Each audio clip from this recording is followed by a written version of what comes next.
بسم اللہ الرحمن الرحیم۔ السلام علیکم محترم ناظرین۔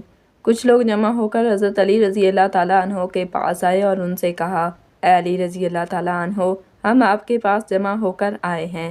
مشرکین میں سے جو شاعر لوگ ہیں وہ اللہ کے رسول صلی اللہ علیہ وآلہ وسلم کی برائیاں اشعار کی صورت میں بیان کرتے ہیں، اور اشعار کی صورت میں انہیں جواب دینے والا کوئی نہیں۔ ہماری آپ سے درخواست ہے، برائی سے لبریز ان اشعار کا جواب نبی اکرم صلی اللہ علیہ وسلم کی تعریف سے بھرے اشعار سے دینے کی ذمہ داری قبول کریں۔ حضرت علی رضی اللہ تعالیٰ عنہ نے یہ سن کر فرمایا، میں یہ کام کرنے کے لیے تیار ہوں، شرط یہ ہے کہ رسول اللہ صلی اللہ علیہ وآلہ وسلم اجازت دے دیں۔ ان کا جواب سن کر صحابہ کرام رضی اللہ عنہم رسول اللہ صلی اللہ علیہ وسلم کی خدمت میں پہنچے اور آپ سے بھی یہ بات کہی۔ آپ صلی اللہ علیہ وسلم نے سن کر فرمایا، اس کام کے لیے علی مناسب نہیں۔ تب پھر کون موضوع ہے؟ اللہ کے رسول صلی اللہ علیہ وسلم۔ وہ بولے، نبی پاک صلی اللہ علیہ وسلم انصار کی طرف متوجہ ہوئے اور فرمایا، جن لوگوں نے تلوار سے میری مدد کی ہے، کیا وہ اپنی زبان سے مدد نہیں کر سکتے؟ نبی اکرم صلی اللہ علیہ وسلم کا یہ ارشاد سن کر ایک انصاری اٹھ کھڑے ہوئے اور عرض کیا، اے اللہ کے رسول صلی اللہ علیہ وسلم، اس کام کے لیے میں حاضر ہوں۔ آپ کے دشمنوں کے جواب میں جو اشعار کہوں گا وہ میرا سب سے زیادہ پسندیدہ کلام ہوگا۔ اس پر نبی اکرم صلی اللہ علیہ وسلم نے دریافت فرمایا، تم ان لوگوں کی ہجو یعنی برائی کیسے کرو گے جن کے خاندان سے میں خود ہوں؟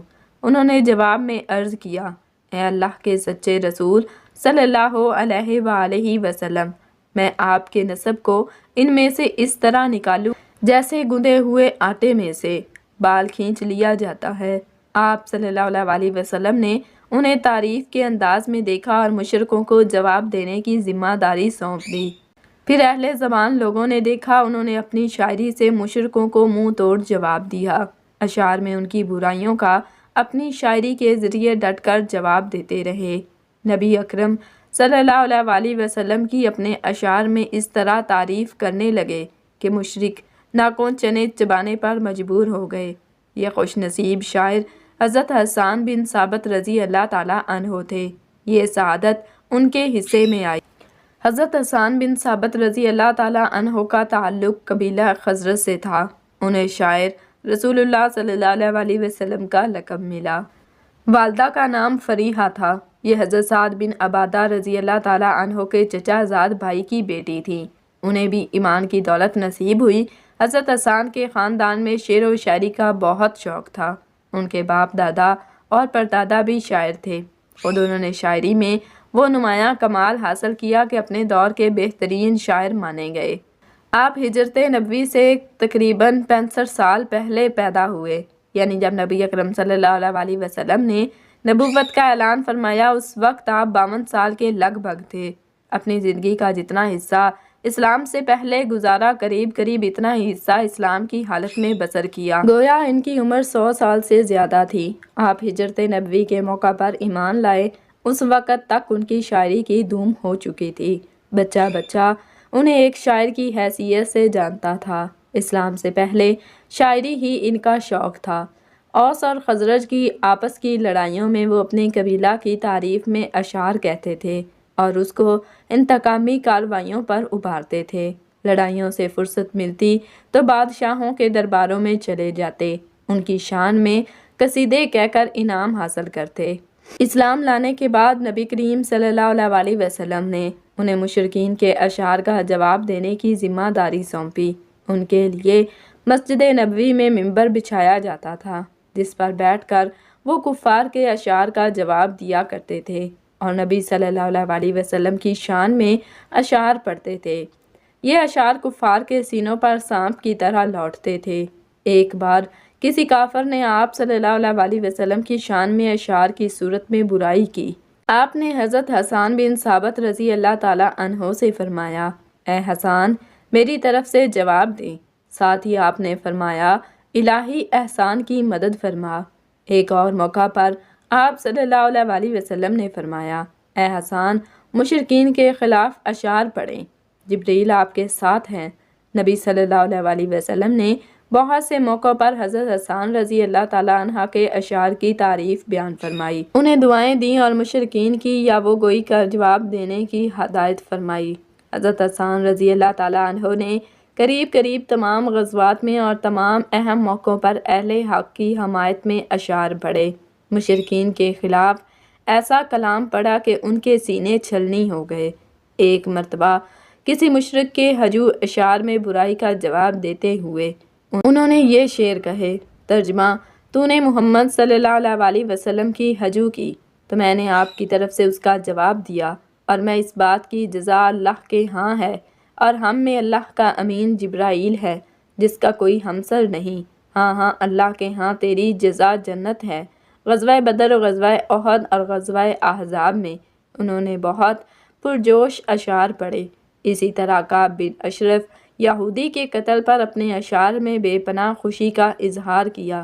سن 9 ہجری میں بنو تمیم کا وفد مدینہ منورہ آیا، مشرکین کا مسلمانوں سے زبانی مقابلہ ہوا۔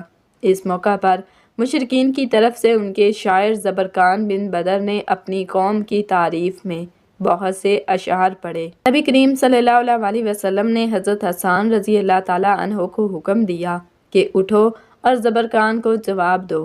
انہوں نے اٹھ کر اسی ردیف اور قافیے میں اسی وقت ایسے شعر کہے کہ زبرقان کے ساتھی تک بول اٹھے، اے محمد صلی اللہ علیہ وسلم، تمہارا شاعر ہمارے شاعر سے اچھا ہے۔ سن 6 ہجری میں نبی اکرم صلی اللہ علیہ وسلم نے مصر کے والی مقوقس کی طرف اسلام کا پیغام بھیجا۔ اس نے اسلام تو قبول نہ کیا، البتہ تحفے تحائف ضرور بھیجے۔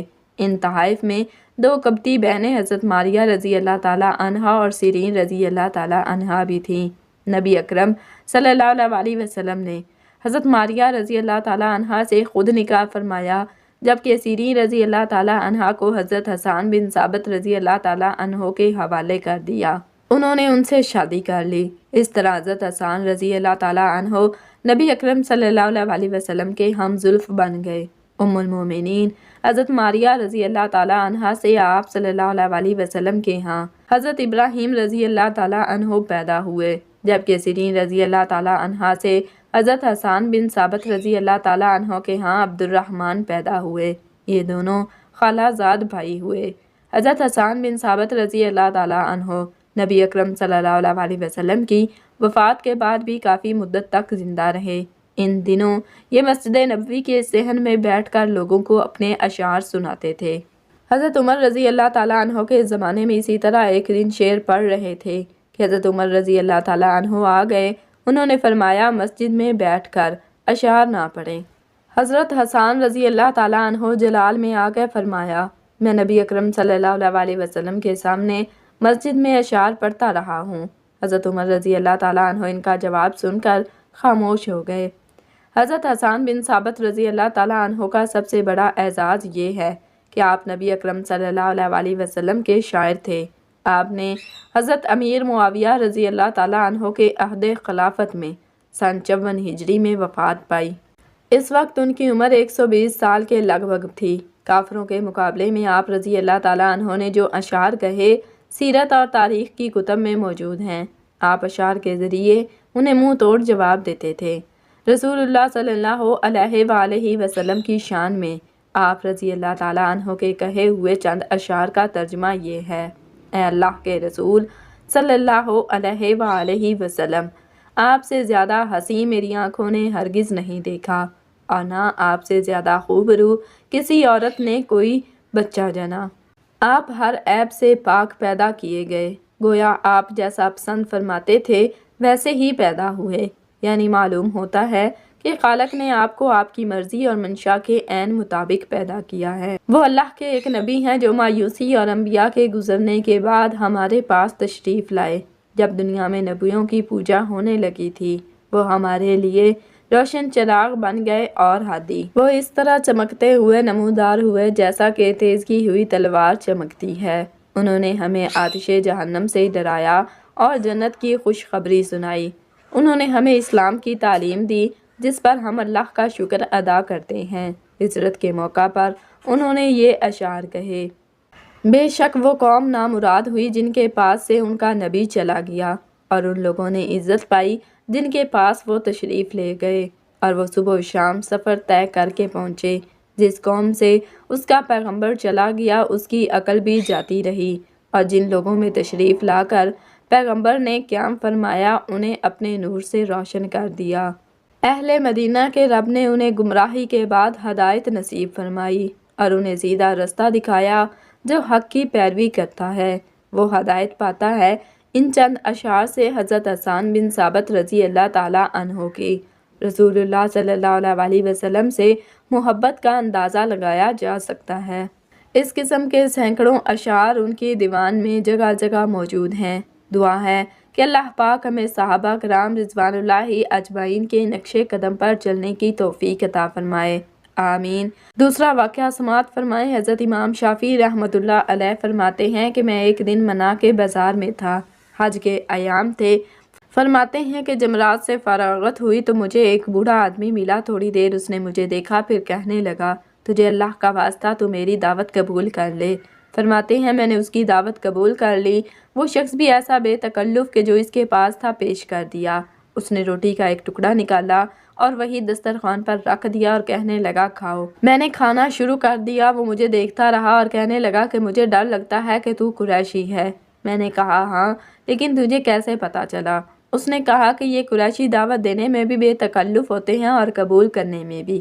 پھر باتیں کرتے رہے، مجھے پتا چلا کہ یہ مدینہ سے آیا ہے۔ فرماتے ہیں میں نے اس سے امام مالک رحمۃ اللہ علیہ کے بارے میں پوچھا تو اس نے مجھے ان کے کچھ حالات سنائے۔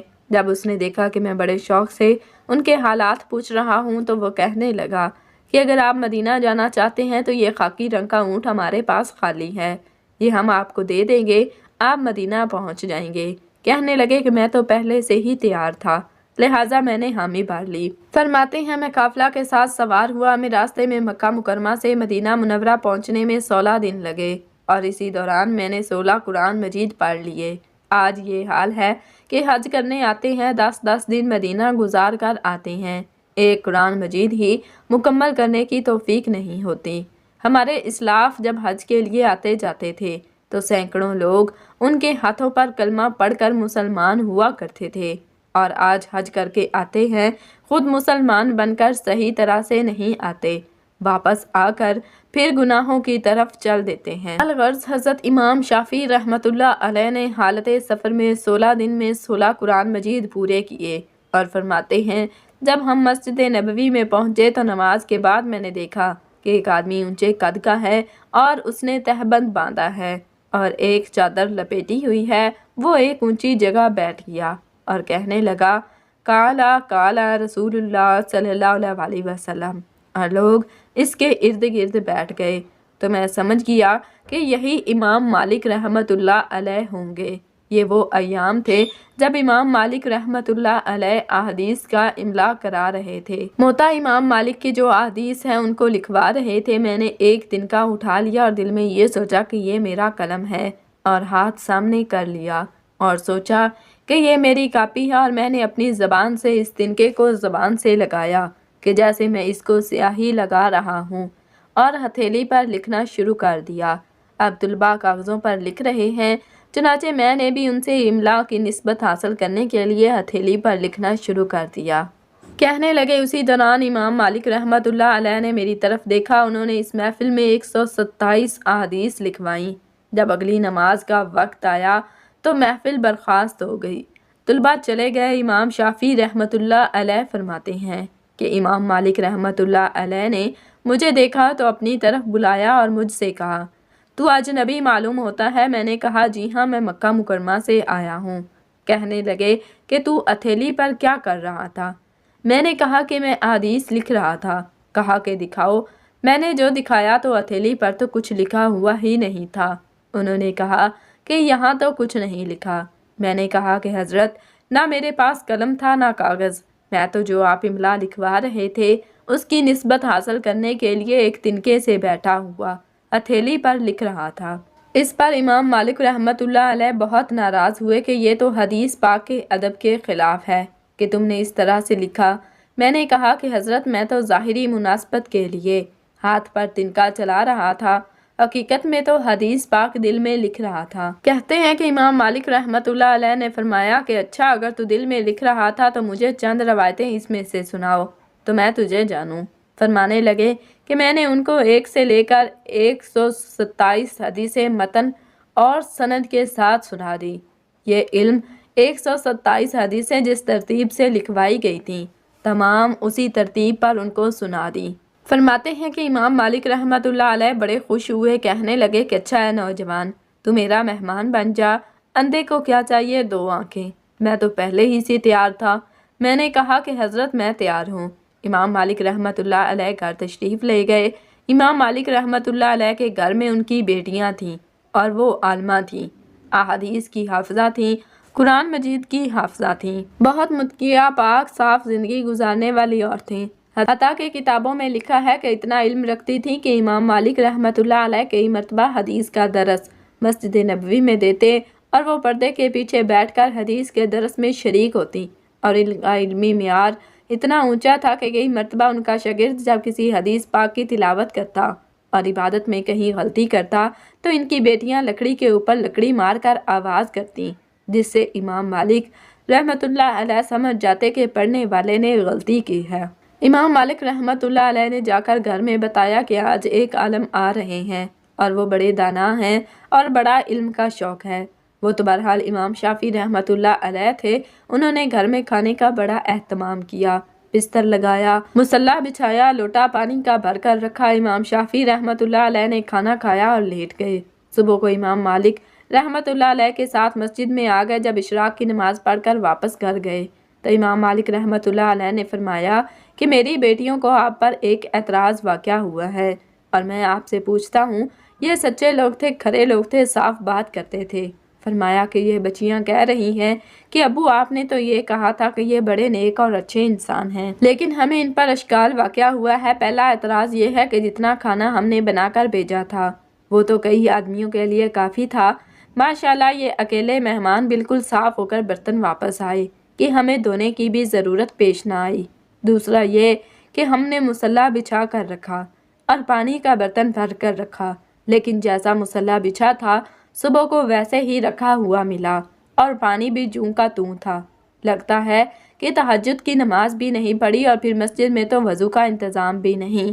لوگ گھروں سے وضو کر کے جاتے ہیں اور یہ اسی طرح آپ کے ساتھ اٹھ کر مسجد میں چلے گئے۔ پتہ نہیں نماز بھی انہوں نے کیسے پڑھی۔ یہ بات ہماری سمجھ سے بالا تر ہے۔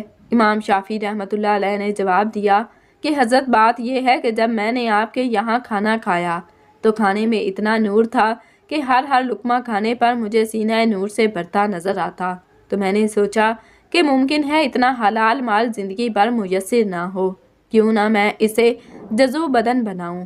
اس لیے میں نے اس سارے کھانے کو اپنے بدن کا جزو بنا لیا۔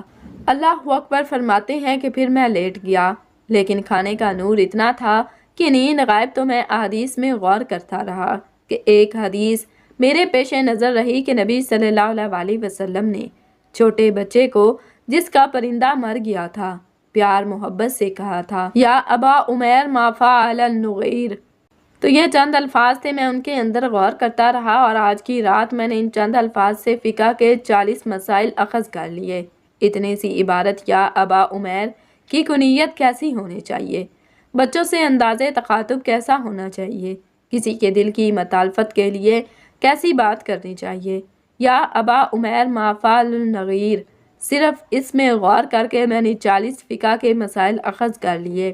اور پھر فرمایا چونکہ میرا وضو باقی تھا اس لیے میں اٹھا اور فجر کی نماز اسی وضو سے ادا کی۔